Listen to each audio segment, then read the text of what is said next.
A shaman's world, power, mystery, and healing in the far north. In the lands of snow and silence, knowledge is everything. The Inuit people understood the land, not just through maps, but through memories, patterns, stories, and relationships between humans and animals, between the sky and the earth, between the seen and the unseen. At the center of these invisible threads stood the Angakuk, the shaman. Not every community had one, but where they did, the Angakuk was essential. They were not rulers, and they were not priests in the way other cultures defined them. Sometimes from birth, sometimes after illness, sometimes through dreams, they were chosen. They were people who had seen something different. Perhaps the soul had wandered. Perhaps a taboo had been broken. People believed to have the ability to move between the material world and the spiritual one. The role of a shaman was varied and deeply personal. They were healers, first and foremost. When someone grew sick, it was not always seen as a physical issue. The shaman would listen, then observe, then perform. Healing could involve chanting, drumming, dancing, or entering a trance. Their tools might include carved amulets, animal bones,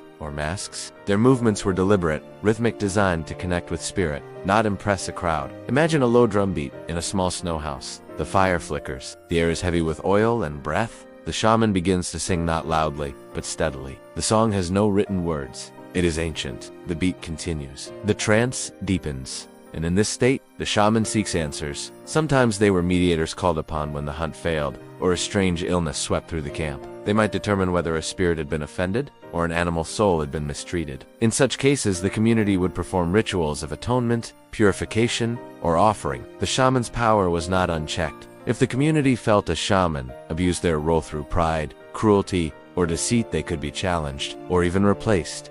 Power, in Inuit society, was not hoarded.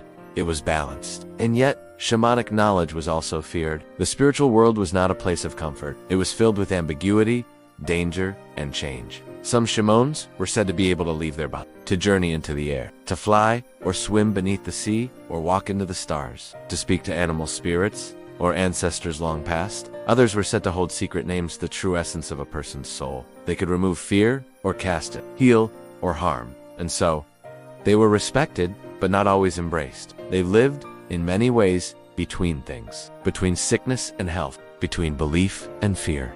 Between what could be known and what could only be felt.